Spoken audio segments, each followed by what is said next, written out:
ஹரே கிருஷ்ணா கிருஷ்ணா கிருஷ்ணா ஹரே ஹரே, ஹரே ராமா ராம ராம ஹரே ஹரே. குட்டி கதைகள் 546. இங்கு நாராயண அஸ்திரம் பற்றிய ஆன கதை காண்போம். முன்பு ஒரு சமயம் குருச்சேத்திர போரின் ஒவ்வொரு நாள் நிகழ்ச்சிகளும் வீரம் தீரம் நிறைந்தவை ஆகும். 15ஆம் நாள் போரில் துரோணர் பாண்டவர்களை கலங்கடிக்கும் வண்ணம் போர் புரிந்தார்.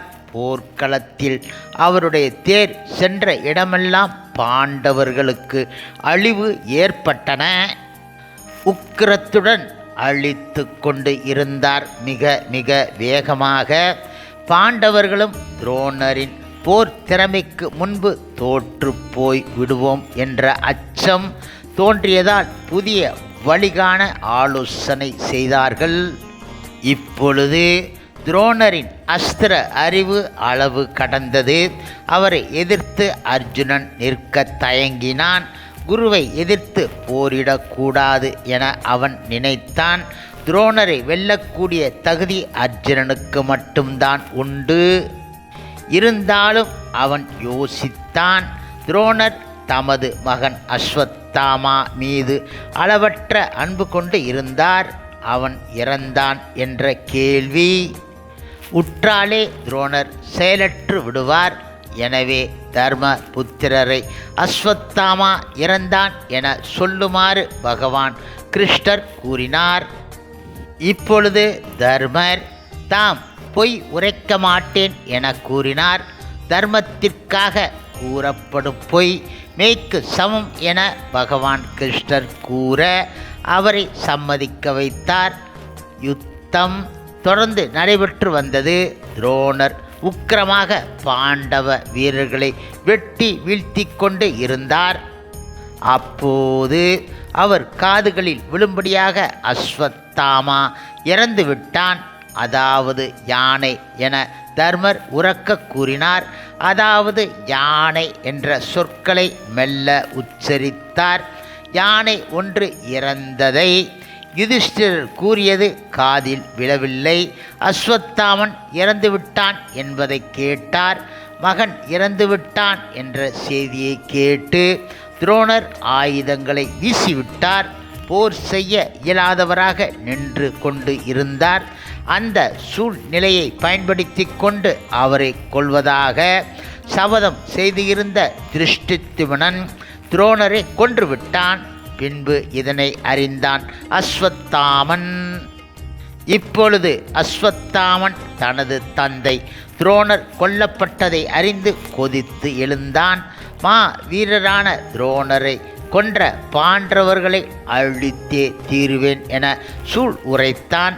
துரோணர் வீழ்ந்ததும் சிதறி ஓடிய கௌரவப்படை ஒருமுனைப்படுத்தினான். வெற்றி முழக்கம் செய்தவாறே பாண்டவர் படையை அழிக்க புறப்பட்டு விட்டான். தேரை வேகமாக செலுத்தி தர்மனும் பீமனும் அர்ஜுனனும் இருக்குமிடம் சென்றான். சற்று நேரம் தியானம் செய்துவிட்டு வெள்ளற்கரிய நாராயண அஸ்திரத்தை ஏவினான். ஒரே அம்பில் இருந்து ஆயிரக்கணக்கான அம்புகள் வெளிப்பட்டு 4 புறமும் வேகமாக செல்லும் திறன் உடையது நாராயண அஸ்திரம் ஆகும். முழுமுதற் கடவுள் மற்றும் பரம புருஷ பகவான் ஸ்ரீ கிருஷ்ணர் இந்த அஸ்திரத்தின் தன்மையை நன்கு அறிவார். எனவே பாண்டவர் படையில் இருந்த அத்தனை பேரையும் தங்கள் ஆயுதங்களை கீழே எறிந்துவிட்டு தேரில் இருந்து குதிரைகளில் இருந்து இறங்கி நாராயண அஸ்திரம் வரும் திசை நோக்கி தொழுதபடி நில்லுங்கள் என ஆணையிட்டார். பகவான் கிருஷ்ணரின் ஆணையை ஏற்று அனைவரும் ஆயுதங்களை கீழே எறிந்து விட்டார்கள். அர்ஜுனனும் காண்டிபத்தை கீழே வைத்து விட்டான். அனைவரும் அதை தொழுதார்கள். அதனால் நாராயண அஸ்திரம் பக்கத்து காட்டை எரித்து விட்டது. உடனே அர்ஜுனன் வர்ண அஸ்திரத்தை ஏவி மலை வரவழைத்து நெருப்பை அணைத்து விட்டான்.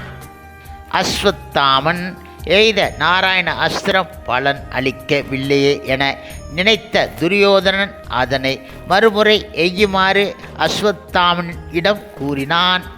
அந்த அரிய அஸ்திரத்தை மறுமுறை எய்தினால் அது எய்தியவனை எடுத்து அழித்துவிடும் தன்மை அது என்பதை அஸ்வத்தாமன் துரியோதனனுக்கு எடுத்து உரைத்தான். இப்படியாக பகவான் ஸ்ரீகிருஷ்ணர் தமது பக்தர்களை காப்பாற்றுகின்றார். இது இப்படியாக இருக்கும் சமயம் குருட்சேத்திர போரில் துரோணர் மரணம் அடைந்து விட்டதால் துரோணருக்கு பிறகு கௌரவ படைக்கு யாரை தலைவர் ஆக்குவது என அனைவரும் கூடி ஆலோசித்தார்கள். கர்ணனே படைத்தலைவன் ஏற்க தகுந்தவன் என முடிவு செய்து அவனை சேனாதிபதியாக அபிஷேகம் செய்து வாழ்த்து கூறப்பட்டது. 16ஆம் நாள் யுத்தம் தொடங்கியது. கர்ணன் தன்னுடைய தேரை சல்லியன் ஓட்டி வந்தால் யுத்தத்தில் வெற்றி ஏற்படும் என துரியோதனன் இடம் கூறினான். கர்ணனின் விருப்பத்தை துரியோதனன் சல்லியன் இடம் கூறியதும் சல்லியன் வெகுண்டு எழுந்தான். கர்ணனை பலவாறாக தூசித்தான். பிறப்பிலே தேரோட்டி மகனான கர்ணனுக்கு மன்னனான தான் தேரோட்டியாக இருப்பதா என கூறினான்.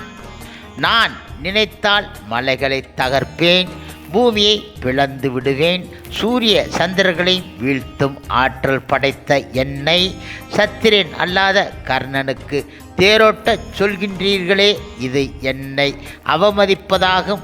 இனி நான் யுத்தமே செய்ய மாட்டேன் என கூறி சல்லியன் யுத்த களத்தை விட்டு அகன்று செல்ல முற்பட்டான். துரியோதனன் சல்லியனின் மொழிகளை கேட்டு அவனுடைய கோபத்தை தணிக்க முயன்றான். சல்லியனை காட்டிலும் மேலான வீரன் பூ உலகில் இல்லை என துரியோதனன் புகழ்ந்து பேசிய பின்பு சல்லியனின் கோபம் தணிந்து விட்டது.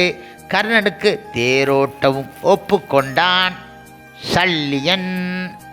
ஆனால் அவ்வாறு தேரோட்டும் பொழுது எனக்கு தர்மத்தை தோன்றுவதையெல்லாம் நான் கர்ணன் இடம் பேசுவேன் என சல்லியன் நிபந்தனை ஒன்றை விதித்தான். பாண்டவர்கள் தர்மவாதிகள் என சல்லியனுக்கு தெரியும். கர்ணனும் அந்த நிபந்தனைக்கு சம்மதம் தெரிவித்தான். சல்லியன் தேரோட்டி ஆகிவிட்டான்.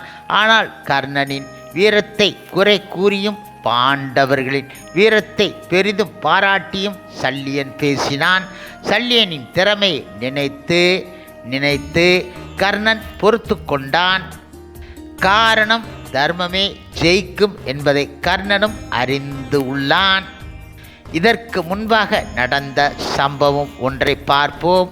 பரசுராமர் சத்திரிகளை வெறுத்து வந்தார். அவர் தமக்கு தெரிந்த அஸ்திரம் வித்தைகளை பிராமணர்களுக்கு மட்டுமே கற்பித்து வந்தார். கர்ணனுக்கு அவரிடம் அஸ்திர வித்தை கற்க வேண்டும் என்ற ஆவல் ஏற்பட்டது. தான் ஒரு பிராமணன் என கூறிக்கொண்டு கர்ணன் பரசுராமரிடம் வித்தைகளை கற்று வந்தான். மிக மிக அரிதான பிரம்மாஸ்திரத்தையும் பரசுராமர் தமது அருமை சீடன் கர்ணனுக்கு கற்பித்தார். ஒரு நாள் மதிய வேளையில் பரசுராமர் கர்ணனின் தொடையில் தலை வைத்து தூங்கிக் கொண்டு இருந்தார். தேவேந்திரன் ஒரு வண்டு உருவில் கர்ணனின் தொடையை துளைக்கல் ஆனான். கர்ணன் வலியை பொறுத்து கொண்டான். தொடையில் வண்டு துளைத்து காயம் ஏற்பட்டு அதில் இருந்த உதிரம் பெருகி ஓடியது. தொடையில் சாய்ந்து இருந்த பரசுராமின் உடம்பின் மீது உதிரம் பட்டதும் அவர் கண் விழித்தார். வண்டு துளைத்து உதிரம் பெரியதும் கர்ணன் வலியை சிறிதும் வெளிக்காட்டாமல் அமர்ந்து இருந்த கோலத்தை கண்ட அவர் திடுக்கிட்டார். கோ கர்ணா, உண்மையை கூறுவாயாக. ஒரு பிராமணனால் இவ்வாறு வலியை பொறுத்து கொள்ள முடியாது. நீ யார் சொல் என பரசுராமர் கோபத்துடன் கேட்டார். கர்ணன் இனியும் மறைப்பது தவறு என அனைத்தையும் கூறிவிட்டான். கர்ணன் ஒரு பிராமணன் கிடையாது என்பதை அறிந்ததும் பரசுராமர் மிக மிக கடுங்கோபம் அடைந்தார். நீ என்னிடமிருந்து கற்றுக்கொண்ட பிரம்மாஸ்திரம் உனக்கு தேவையான சமயத்தில் பயன்படாது போகட்டும் என சாபத்தை அளித்தார். அவரின் சாபப்படியே மிக மிக சக்தி வாய்ந்த பிரம்மாஸ்திரமும் பின் உபயோகம் இல்லாமல் ஆகிவிட்டது. இதே போன்று இன்னும் ஒரு சம்பவம் நடந்தது. முனிவர் ஒருவர் வனத்தில் தியானம் செய்து கொண்டு இருந்தார். அவருடைய ஆசிரமத்தைச் சேர்ந்த பசுவும் கன்றும் அவர் அருகில் புல்லை மேய்ந்து கொண்டு இருந்த வேளையில் கன்றின் மீது அம்பொன்று பாய்ந்தது. அம்புபட்டு துடிதுடித்து கன்று அந்த கணமே இறந்து விட்டது. கன்றின் வேதனை ஓலத்தை கேட்டு தியானம் கலைந்த முனிவர் கன்றையும் தாய் பசுவின் கண்ணீரையும் கண்டார். வாயில்லாத ஜீவனான கன்றின் மீது யார் அம்பு தொடுத்ததென தேடினார். சர்வ லட்சணங்கள் பொருந்திய வீரன் ஒருவன் வருவதைக் கண்டு அம்பை தொடுத்தது அவனுடைய செயலாகத்தான் இருக்குமென முடிவு செய்தார். தவத்திலே சிறந்த அந்த முனிவரின் கோபம் சாபமாக உருவெடுத்தது. குற்றம் அற்ற கன்றின் மீது அம்பு எய்தி அதனை கொன்றவனே, உனக்கு முடிவு காலம் வரும்போது உன்னுடைய தேரில் நின்று நீ போர் புரியும் போது தேரின் சக்கரங்கள் மண்ணுக்குள் புதைந்து போய்விடும். அந்த நேரமே உன்னுடைய அந்திம நேரம் என்பதை அறிவாயாக. இவ்வாறு முனிவர் சாபமிட்டார் கோபமாக. அந்த வீரன் சாபத்தை கேட்டு அயர்ந்தான். அந்த வீரன் வேறு யாரும் கிடையாது, கர்ணன்தான். குற்றம் இல்லாத கன்றினை கொன்ற தன்னுடைய செயல் மன்னிக்க கூடியது கிடையாது என்பதை அவன் உணர்ந்து கொண்டான். கன்றை கொன்றது விதியின் செயலால் விளைந்தது என நினைத்து வருந்தினான். பின்பு அந்த முனிவரின் சாபப்படிதான் கர்ணனின் அந்திம காலம் நிகழ்ந்தது. அப்படியே ஆகும். இது இப்படியாக இருக்கும் சமயம் 17ஆம் நாள் யுத்தம் கர்ணனுக்கும் அர்ஜுனனுக்கும் இடையில் நடைபெற்ற போர் உக்கிரமானதாக இருந்தது. தேவர்களும் மிகுந்த கவலையுடன் பார்த்து கொண்டு இருந்தார்கள். காரணம், தர்மம் ஜெயிக்க வேண்டும் என்பதற்காக பல ஆண்டுகளாக கர்ணன் பூஜித்து வந்த நாகா அஸ்திரத்தை வில்லில் பூட்டினான். காண்டவ வனத்தில் அர்ஜுனன் பாம்புகளை அழித்ததற்கு பழி வாங்க வாய்ப்பை எதிர்நோக்கியிருந்த அஸ்வசேனன் என்ற பாம்பு கர்ணனின் நாக அஸ்திரத்தில் எவரும் அறியாமல் புகுந்துவிட்டது. கர்ணன் அர்ஜுனனை நோக்கி குறிவைத்தான். நாக அஸ்திரத்தை அர்ஜுனன் கழுத்துக்கு குறிபார்த்து வைக்குமாறு கர்ணனை தேரோட்டியான சல்லியன் கூறினான். ஆனால் கர்ணன் சல்லியனின் வார்த்தைகளை அலட்சியம் செய்துவிட்டு அர்ஜுனனின் தலைக்கு குறிவைத்து நாக அஸ்திரத்தை எய்தினான். இப்பொழுது ஒளி பொருந்திய நாக அஸ்திரம் அர்ஜுனனை நோக்கி மின்னலென பாய்ந்து வந்தது. அந்த கணத்தில் பகவான் கிருஷ்ணர் தமது திருப்பாதங்களால் தேர்தட்டை அழுத்தினார். அதனால் ரதம் பூமியில் இறங்கிவிட்டது. பாய்ந்து வந்த நாக அஸ்திரம் அர்ஜுனன் தலையில் இருந்த கிரீடத்தை பறித்து சென்று விட்டது. பகவான் கிருஷ்ணர் ரதத்தை அழுத்தியதால் அர்ஜுனன் தலை தப்பிவிட்டது. நாக அஸ்திரம் குறி பிசகி சென்றதும் அதனுள் புகுந்து இருந்த அஸ்வசேனன் அதனின்று விடுபட்டு மேலே சென்று விட்டான். இதனைக் கண்டு அர்ஜுனன் அம்பு எய்தி அந்த நாகத்தை கொன்றுவிட்டான். கர்ணன் தான் எய்த நாக அஸ்திரம் வீணாக போயிற்று என பெருங்கவலை கொண்டான். காரணம், தான் அதர்ம வழிக்கு துணை போவதால் தான் வெற்றி அடையவில்லை என அறிந்து கொண்டான். மேலும் கர்ணன் அர்ஜுனன் உடன் கடுமையான போர் புரிந்தபோது முன்பு கன்றை கொன்றதற்காக சாபம் பெற்றதால் கர்ணனின் தேர் பூமியில் இறங்கிவிட்டது. தேரில் இருந்து இறங்கி கர்ணன் தேரை வெளியே இழுக்க முயன்றான். ஆனால் அவனுடைய முயற்சி வீண் ஆயிற்று. அர்ஜுனன் தொடர்ந்து கர்ணனை தாக்கினான். கர்ணனின் தேர்க்கொடியை அறுத்து வீழ்த்தினான். கௌரவர் படை கர்ணனின் நிலையைக் கண்டு பீதி அடைந்தன. இப்பொழுது அர்ஜுனன் அஞ்சலிகம் என்ற ஒப்பற்ற அஸ்திரத்தை கர்ணன் மீது ஏவுவதற்காக குறிபார்த்தான். இந்திரனின் வஜ்ர ஆயுதத்தை போன்ற வலிமை உடையது அஞ்சலிகம். 6 சிறகுகளை கொண்ட அந்த அம்பு ஆனது பெரும் வேகத்துடன் சக்கராயுதம் போல் பாய்ந்து சென்று எதிரியை கொல்ல வல்லது ஆகும். அத்தகைய சக்தி வாய்ந்த அஞ்சலிகத்தை அர்ஜுனன் நான் ஏற்றினான். அந்த தருணத்தில் அர்ஜுனன் மனதிற்குள்ளாக தர்மத்தின் வழியில் நின்று நான் நடப்பது உண்மை ஆயின் அந்த அஸ்திரம் கர்ணனின் உயிரை பறிக்கட்டும் என கூறிக்கொண்டு அஞ்சலிகத்தை நான் ஏற்றி கர்ணனை நோக்கி எய்தினான்.